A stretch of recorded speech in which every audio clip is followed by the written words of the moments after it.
Nigerians this time around. That's the state of Nigerian roads, particularly the roads in the Niger Delta region. Just to remind you that our former Minister of Information, Chief Edwin Clark, has raised an alarm over the deplorable condition of roads in the South-South geopolitical zone and wrote a personal letter to the president demanding that the roads be fixed to ensure free and smooth movement of people and goods in the oil-rich region. So we will be having Senator Ned Nwoko, who is also from the Niger Delta region.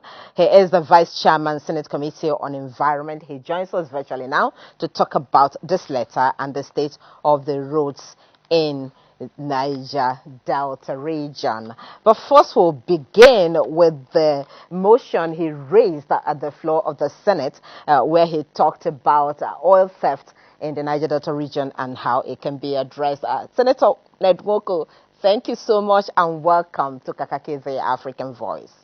The Vice Chairman, Senate Committee on Environment. Okay, so Senator, on Tuesday at plenary, you raised a motion on the floor of the Senate and you tagged it urgent need to investigate incessant and nefarious acts of crude oil theft in the Niger Delta region. Could you lead us into why you think this motion has become necessary at this time? Thank you very much indeed, and good morning. Well, this is something that has to be done. We have all been reading and hearing about crude oil thefts in the region, the oil spillages, the bombings of vessels that are intercepted, the pollution that arises from these destructions by the authorities, creating more environmental degradations. So, for me, there's really no better time than to try to deal with this as a nation, as a Senate. So, it is the right time. How devastating is this impact in the region and indeed Nigeria? Oil theft. Of course, oil theft has led to less production. It has also led to less revenue for the Federation. It doesn't matter how you look at it. The fact is that, the more pipelines that are vandalized, the more productions that are lost. So that invariably leads to loss of revenue. But again, for me, the critical point here is that apart from the loss of revenue to the Federation, the environment suffers greatly. And so we must have ways of dealing with this. If you find that a particular vessel is involved illegally in bunkering, I think that the evidence will be preserved. The vessel should be arrested and kept, and ultimately used as evidence against the owner of the vessel. We must get to the root cause of this. The big guys behind these oil bunkerings are not being exposed. We don't know who they are. Are they really the untouchables in the whole crisis, or are we just pretending that it has been caused by some people lower down the ladder? I don't think so.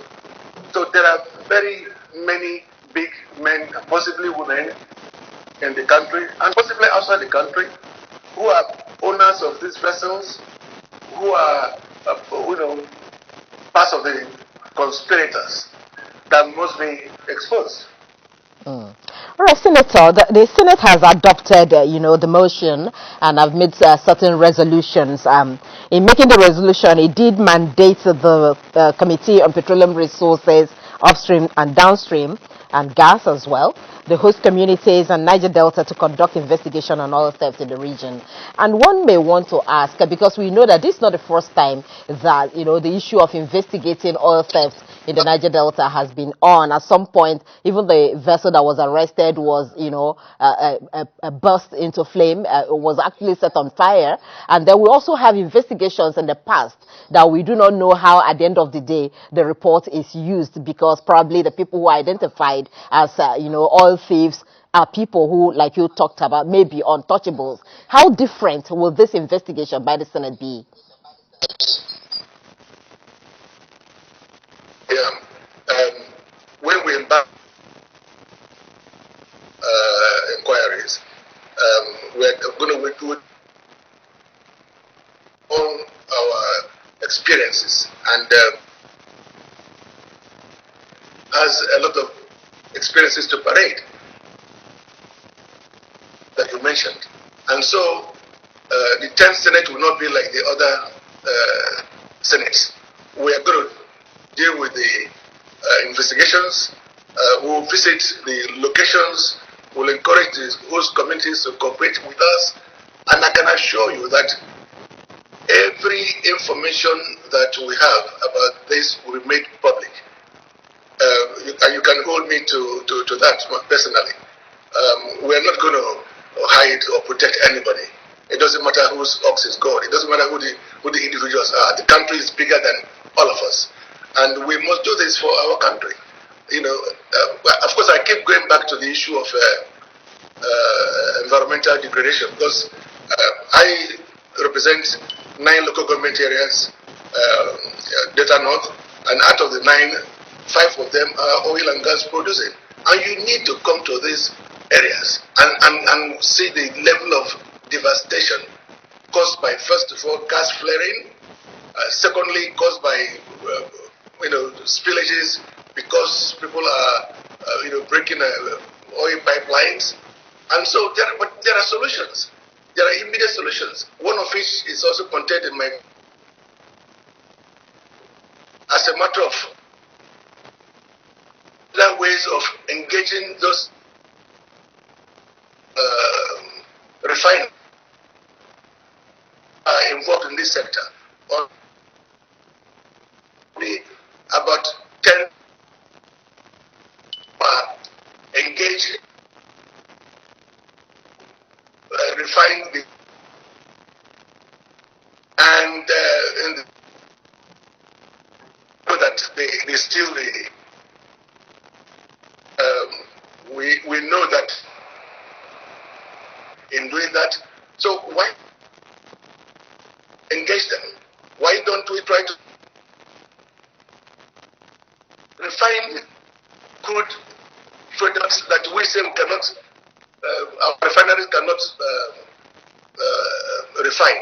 Why don't we engage them and, as I said, license them, bring them into the formal economy?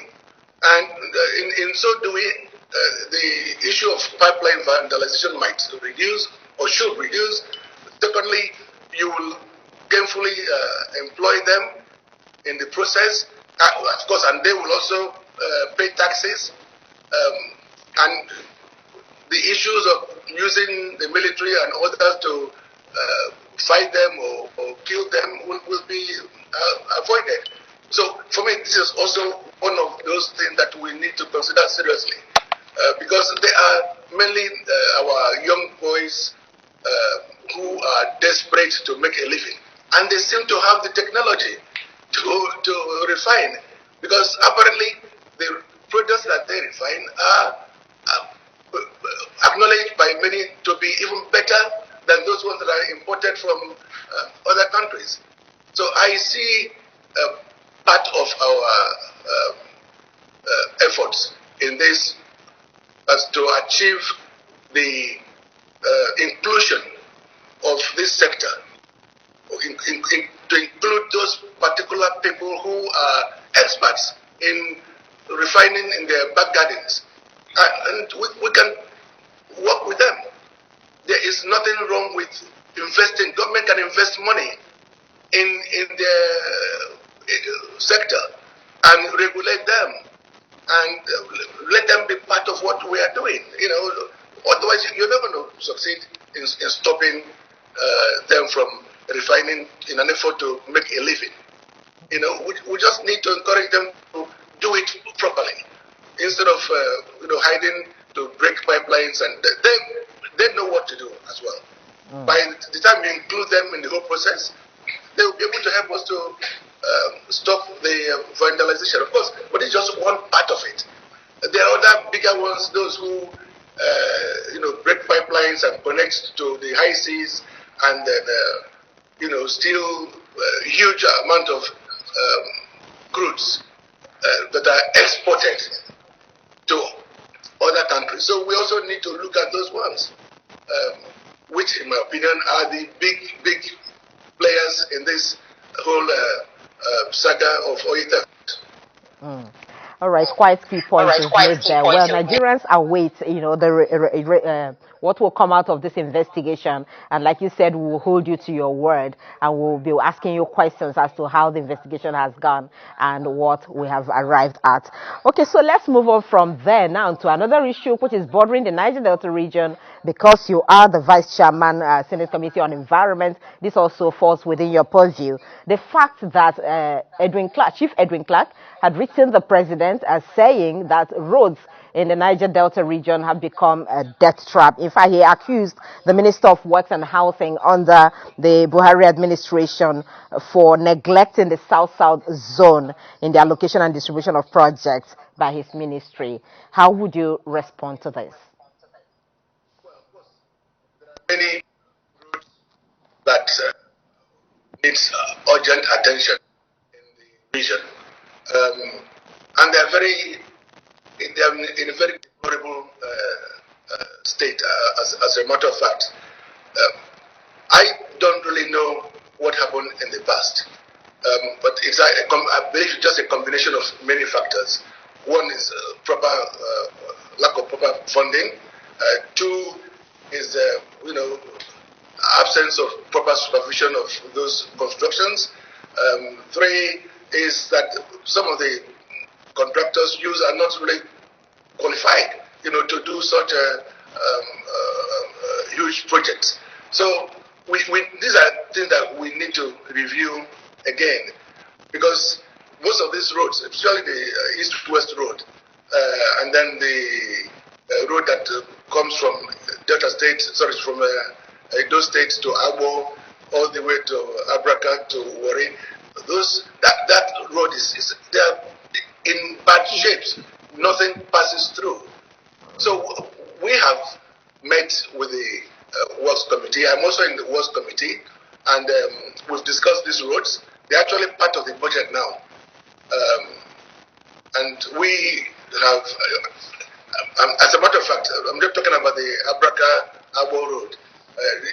This road is particularly of interest to me because, of course, it goes across Delta North. This road is currently in the budget, but I've also discussed with the governor, who has promised that he will mobilize to, the locations to effect some remedial measures until federal government is in a position to move in and fund the contractors. As for East-West Road, again, an ad hoc committee was constituted by the Senate, and they've gone on site visitations, and I'm sure that they have experienced firsthand what is happening there, and that road has to be done. So even if it was not funded previously, it must be funded now. If there's no money, they must borrow to do it. You can't neglect such important arteries of roads in an area that produces the wealth of the nation, as the saying goes. I, again, believe that there are one or two other roads which the Minister of Roads has also inspected in the past few weeks. So he will deal with them. I know him as somebody who is proactive, somebody who wants to make a change. And we also in the committee have resolved that work must be done. And we must hold the contractors accountable. Whoever the contractors are, there must be some periodic inspections by the oversighting committees, just the environment and works and the rest of them, Niger Delta Ministry. So there's a lot of work to be done. As a matter of fact, I believe that the But these are just the ad hoc committees working. But the main committees, standing committees, will be inaugurated either today or tomorrow. That will enable us to move around the country to see firsthand the level of problems on our roads. It is not just in the Niger Delta, I can assure you. The roads from Abuja to Uromi up to Benin is a death trap. A road that takes about 10 hours. Produce from across the country are lost. So we need to look in the country. Issue of flood. Flood is understand why every year open the dam. We know we devastate about states across